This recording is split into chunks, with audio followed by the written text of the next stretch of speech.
আপনারা জানেন সামনেই ভূত চতুর্দশী রয়েছে, আবার বিলিতি জিনিসপত্র যারা ফলো করেন তারা জানেন সামনেই হ্যালোউইন আছে। তাই ভাবলাম আজ আপনাদের সামনে একটা স্পেশাল এপিসোড নিয়ে আসি, ভূতের এপিসোড, এবং এটা একেবারে পশ্চিমবঙ্গ স্পেশাল। কারণ এই এপিসোডে আমরা যাদের নিয়ে কথা বলবো তারা হচ্ছেন ভূত ভোটার। ভূত ভোটার বিষয়টা কি?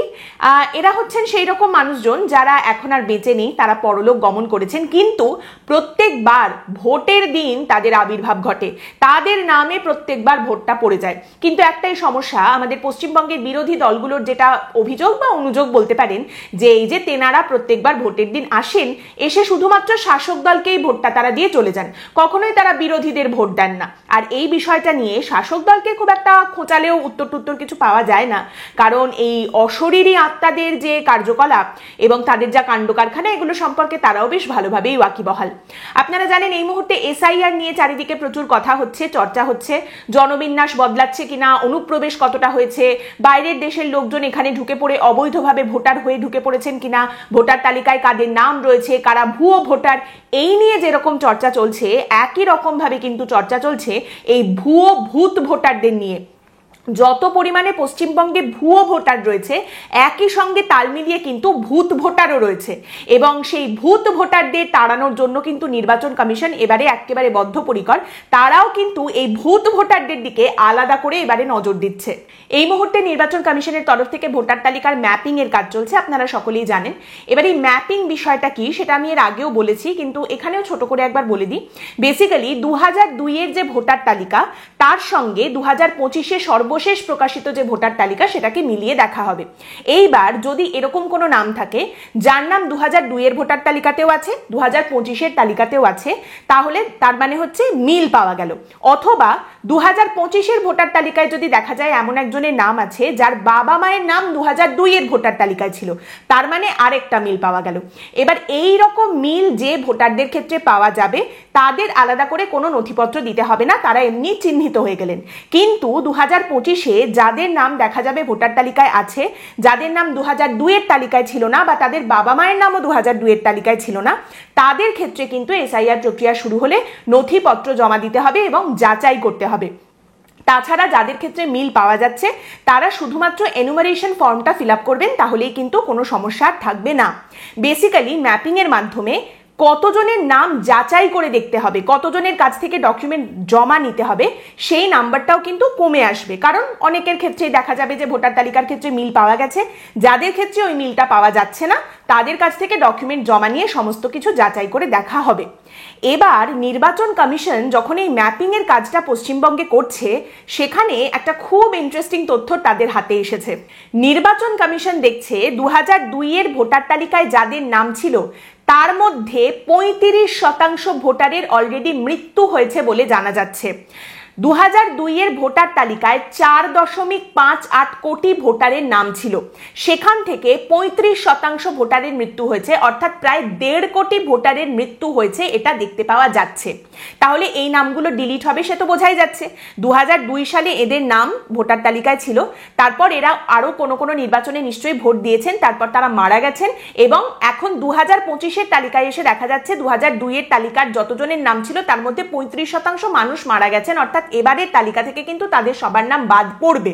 তাহলে এখানেই কি বিষয়টা শেষ? এখানেই শেষ হলে তো খুবই ভালো হতো, কিন্তু এটা তো পশ্চিমবঙ্গ। টেলিগ্রাফ আপনাকে জানাচ্ছে যে এই সংবাদ মাধ্যমের সঙ্গে এই ম্যাপিং এর কাজের সঙ্গে যুক্ত একজন ব্যক্তি কথা বলেছেন, এবং তিনি টেলিগ্রাফকে বলছেন পশ্চিমবঙ্গের ভোটার তালিকায় রীতিমতো একটা ছন্ন ছাড়া পরিস্থিতি দেখতে পাওয়া যাচ্ছে। খুব পাতি বিষয় যেটা চোখে পড়ছে, 2002 থেকে 2025-এ ভোটার তালিকায় নামের সংখ্যা উত্তরোত্তর বৃদ্ধি পেয়েছে, কিছু ক্ষেত্রে অ্যাবনর্মাল বা অস্বাভাবিক বৃদ্ধি পেয়েছে। কিন্তু ঠিক আছে, এখানে কেউ বলতেই পারেন যে নতুন ভোটার এত এসেছেন, নতুন ভোটার যুক্ত হয়েছে, নাম তো হবেই, বাড়বেই নাম, খুব স্বাভাবিক। কিন্তু প্যারালালি যে নামগুলো বাদ পড়ার কথা, যে নামগুলো ডিলিট হওয়ার কথা, যারা মারা গেছেন বা এক জায়গা থেকে অন্য জায়গায় চলে গেছেন, তাদের নামগুলো যেভাবে ডিলিট হওয়ার কথা সেই হারে নাম বাদ পড়েনি। অর্থাৎ নতুন ভোটার কেন যুক্ত হয়েছে বা ভোটারের সংখ্যা এত বৃদ্ধি পেয়েছে কেন, সেই নিয়ে প্রচুর উত্তর থাকলেও, নানা রকম যুক্তি থাকলেও, যাদের নাম বাদ পড়ার কথা তাদের নাম কেন বাদ পড়েনি এই নিয়ে কিন্তু সেরকম কোনো উচ্চবাচ্য দেখতে পাওয়া যাচ্ছে না। যারা এই কাজ করছেন এবং এই জিনিসগুলো যারা লক্ষ্য করছেন তারা যেটা বারবার বলছেন, তরতর করে ভোটার তালিকায় নামের সংখ্যা বেড়েছে কিন্তু সেই অনুপাতে নাম ডিলিট হয়নি। এবার কনটেক্সট দেওয়ার জন্য আপনাদের জানাই, আগেই যেটা বললাম 2002 ভোটার তালিকায় নাম ছিল 4.58 কোটি মানুষের, সেখানে 2025 এসে দেখা যাচ্ছে ভোটার তালিকায় নাম রয়েছে কতজনের? 7.6 কোটি নাম রয়েছে ভোটার তালিকায়। 4.58 থেকে 7.6 কোটি নাম।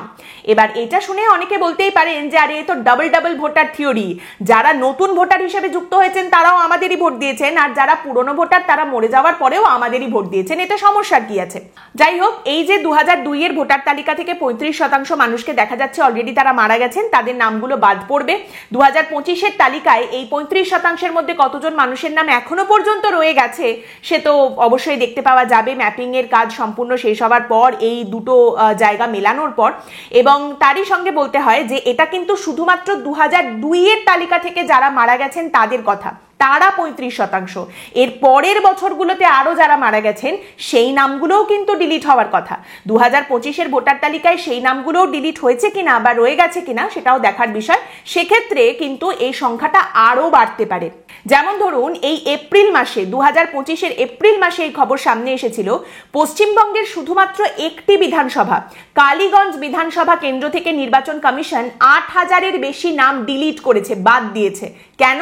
এর মধ্যে মৃত ভোটার রয়েছেন, এর মধ্যে এমন নাম রয়েছে যারা এক জায়গা থেকে অন্য জায়গায় শিফট করে গেছেন অথচ তাদের নামটা তখনও ওই জায়গার ভোটার তালিকায় রয়ে গেছে। 8000-এর বেশি, একটা বিধানসভা কেন্দ্র থেকে যদি 8000-এর বেশি এরকম নাম বাদ পড়ে তাহলে 2025 যে ফাইনাল তালিকাটা বেরোবে সেখানে কতজন ভূত ভোটারের নাম বাদ পড়বে সে তো আপনি নিশ্চয়ই বুঝতেই পারছেন, একটা আঁচ করতে পারছেন। তারই সঙ্গে আরো দেখুন এই ভূত ভোটারের বিষয়টা কিভাবে নির্বাচন কমিশনকে জ্বালাচ্ছে।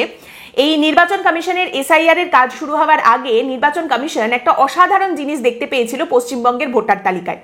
13,000 সিনিয়র সিটিজেনের নাম নির্বাচন কমিশন ফ্ল্যাগ করেছিল, আটকে ছিল, এবং সেই 13,000 নাম পশ্চিমবঙ্গের মুখ্য নির্বাচনী আধিকারিকের কাছে পাঠিয়ে বলা হয়েছিল যে এই 13,000 মানুষের নাম ভোটার তালিকায় রয়েছে, এর মধ্যে কিছু কিছু নাম এরকম রয়েছে যারা 100 বছর পার করে গেছেন, আপনারা দয়া করে একটু যাচাই করে দেখুন যে এই 13,000 মানুষ আদৌ বেঁচে আছেন কিনা।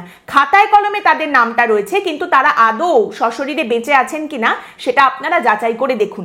এবং সেখানে যাচাই করতে গিয়ে বেরিয়েছিল যে ওই 13,000-এর মধ্যে 50% মানুষ অলরেডি মারা গেছেন। 50% মানুষ তারা মারা গেছেন, তারপরেও তাদের নামটা ভোটার তালিকায় এই 2025 তখনও পর্যন্ত রয়ে গেছে এবং যথেষ্ট সম্ভাবনা যে এই নামগুলোর এগেনস্টে বিভিন্ন ভোটও পড়েছে। ওই যেটা বললাম আগেই যে ভোটের দিন তারা আবির্ভূত হন সেই রকম ব্যাপার। 13,000-এর মধ্যে 50% নাম কিন্তু সেই সময় দেখা গিয়েছিল যে তারা অলরেডি মারা গেছেন, তাও ভোটার তালিকায় নাম রয়েছে। আর এটা হচ্ছে একদম স্ক্রুটিনি যখন শুরু করা হচ্ছে ধরেই এই তথ্য নির্বাচন কমিশনের হাতে গিয়ে পৌঁছেছিল। এবং সেই সময় নির্বাচন কমিশনের একজন আধিকারিক তিনি সংবাদ মাধ্যমের সঙ্গে কথা বলেন এবং তিনি বলেন সেই একই কথা, পশ্চিমবঙ্গের ভোটার তালিকার ক্ষেত্রে দেখা যাচ্ছে একটা ছন্নছাড়া অবস্থা। আমরা সাধারণত চেষ্টা করি যে ভোটার তালিকা যাতে আপ টু ডেট থাকে, আপডেটেড থাকে, কেউ মারা গেলে তার নাম বাদ দেওয়া, কেউ অন্য জায়গায় শিফট করে গেছেন বিবাহ সূত্রে, কাজের সূত্রে, তাদের নামগুলো বাদ দেওয়া, এগুলো আমরা করে থাকি। এবার অনেক ক্ষেত্রে হতে পারে যে কিছু নাম বাদ পড়ে গেছে, কিছু নাম বাদ দেওয়া হয়নি, ডিলিট করা হয়নি, কিন্তু পশ্চিমবঙ্গের ক্ষেত্রে দেখতে পাওয়া যাচ্ছে যে এই ডিলিট করার কোনো ইচ্ছেই যেন প্রশাসনের নেই। মানে যারা অন্য জায়গায় চলে গেছেন বা যারা মারা গেছেন এই সমস্ত নামগুলো ভোটার তালিকা থেকে সরানোর কোনো ইচ্ছেই যেন নেই। একেবারে মানে গা ছাড়া দিয়ে তারা বসে রয়েছেন, একেবারে ছন্নছাড়া পরিস্থিতি, কি আছে নাম বাদ গেলে যাবে, না গেলে না যাবে, এইরকম একটা মনোভাব নিয়ে এগোনো হয়েছে। তাদের যেন নামগুলো সরানোর কোনো ইচ্ছাই নেই।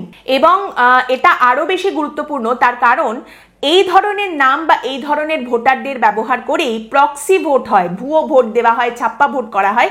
এই অভিযোগ বিরোধী দলের তরফ থেকে বারবার কিন্তু তোলা হয় পশ্চিমবঙ্গের ক্ষেত্রে এবং সেখানে দেখা যাচ্ছে হাত দিয়ে নির্বাচন কমিশন এই ছিঁড়িছাড়হীন অবস্থা দেখতে পাচ্ছে।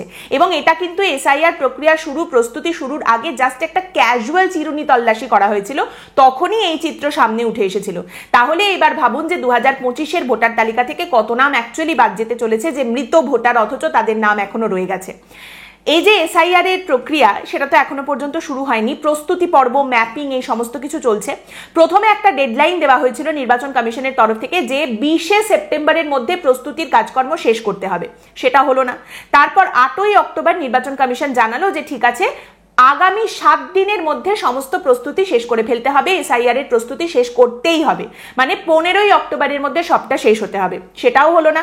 তারপর জানা গেল 18ই অক্টোবর পর্যন্ত ডেডলাইন এক্সটেন্ড করা হয়েছে। 18ই অক্টোবর অর্থাৎ আজ যেদিন আপনারা এই পর্বটা দেখছেন, আমরা প্রকাশ করছি যেদিন, সেই দিন পর্যন্ত ডেডলাইন ছিল। মোদ্দা কথা, নির্বাচন কমিশনের বক্তব্য ছিল যে অক্টোবরের মধ্যে সব কাজটা দয়া করে শেষ করুন, আপনারা প্রস্তুতি পর্ব শেষ করুন, যাতে নভেম্বরে আমরা অবশ্যই করে এসআইআর এর কাজ শুরু করে দিতে পারি। এবার অক্টোবরে তো প্রথমে এসআইআর শুরু করার চেষ্টা করা হয়েছিল, সেটা তো ধোপে টেকেনি, কারণ দেখা গেল যে প্রস্তুতি পর্ব শেষ হলেও অক্টোবরে এখন অনেকগুলো ছুটি আছে, পুজো পার্বণ, এই সমস্ত কিছু আছে, অতএব সেটা শুরু করা যাবে না। অতএব নভেম্বরে যাতে আমরা শুরু করতে পারি সেই জিনিসটা অবশ্যই করে নিশ্চিত করতে হবে, নির্বাচন কমিশনের তরফ থেকে এটাই বলা হয়েছিল। এখন দেখার বিষয় এটাই যে ফাইনালি এই কাজ অক্টোবরের মধ্যে শেষ হয়ে নভেম্বরে এসআইআর প্রক্রিয়া শুরু হয় কিনা, কারণ নির্বাচন কমিশনের তরফ থেকে কিন্তু এটাও বলা হয়েছে যে এসআইআর প্রক্রিয়া শুরু হলে মোটামুটি 100 দিনের মধ্যে তারা এই কাজটা, এই প্রক্রিয়াটা সম্পন্ন করতে চান। এবার নভেম্বরে শুরু হয়ে 100 দিনের মধ্যে যদি শেষ করতে হয়, অর্থাৎ ফেব্রুয়ারি মাসে গিয়ে এই প্রক্রিয়াটা শেষ হবে, অর্থাৎ নির্বাচনের ঘোষণা হওয়ার একেবারে গায়ে গায়ে মুখে মুখে কিন্তু এই কাজটা শেষ হবে, যদি নভেম্বরে এসআইআর প্রক্রিয়া নির্বাচন কমিশন শুরু করতে পারে। এর মধ্যে আবার আপনারা জানেন অবশ্যই, মুখ্যমন্ত্রী বলে রেখেছেন এসআইআর বিরোধী মিছিল তিনি করবেন। নভেম্বর মাস পড়তেই তৃণমূল কংগ্রেসের কিন্তু এসআইআর বিরোধী কর্মসূচি রয়েছে। ওদিকে আবার শুভেন্দু অধিকারী তিনি এই হুঙ্কার তো দিয়েই রেখেছেন যে no SIR no election, SIR না হলে ভোটার তালিকা তৈরি হবে না, ভোটার তালিকা তৈরি না হলে ভোট হবে না, এসআইআর হতেই হবে। তারই সঙ্গে শুভেন্দু অধিকারী আবার কতজনের নাম এসআইআর হলে বাদ যাবে সেই সংখ্যাটাও কিন্তু উত্তরোত্তর বাড়িয়েই চলেছেন। প্রথমে তিনি বলেছিলেন 1 কোটি নাম বাদ যাবে এসআইআর হলে, তারপর তিনি বলছেন এসআইআর হলে 2,40,00,000 নাম বাদ যাবে। এরকম করতে করতে সংখ্যাটা যদি 3 কোটিতে পৌঁছে যায়, তাহলে দেখা যাবে যে আমরা 2002-তে ভোটার তালিকায় যতজনের নাম দেখতে পেয়েছিলাম, 2025-এও সংখ্যাটা সেখানেই এসে থেমেছে। যাই হোক, এসআইআর প্রক্রিয়া কবে থেকে শুরু হয় সেটা অবশ্যই দেখার বিষয়। তবে এই এসআইআরকে ঘিরে আগামী দিনে পারদ যে আরো চড়বে সেটা আর আলাদা করে বলার দরকার নেই। আজকের পর্ব এখানেই শেষ করছি। আপনাদের মতামত অবশ্যই জানাবেন। আমাদের এই কাজ যদি আপনাদের ভালো লাগে, তাহলে হঠাৎ যদি উঠলো কথা ইউটিউব চ্যানেলের জয়েন বাটনটি ক্লিক করে আপনারা আমাদের সদস্য হতে পারেন, ইউটিউবের মেম্বার হতে পারেন, অথবা আমাদের এই চ্যানেলের এই ভিডিওটা যেটা আপনারা দেখছেন এর নিচে যে লাইক ডিসলাইক বাটন রয়েছে তার পাশেই রয়েছে থ্যাঙ্কস অপশন, সেই থ্যাঙ্কস অপশনটিতে ক্লিক করে এককালীন অর্থ সাহায্যের মাধ্যমেও আপনারা আমাদের পাশে এসে দাঁড়াতে পারেন, যদি আমাদের এই কাজ, এই প্রয়াস আপনাদের ভালো লাগে। আপনাদের সকলকে অসংখ্য ধন্যবাদ এই পর্বটি দেখার জন্য। এই পর্ব সম্পর্কে আপনাদের মতামত অবশ্যই জানাবেন। পরের দিন আবার দেখা হবে অন্য একটি বিষয় নিয়ে আলোচনায়। ভালো থাকবেন।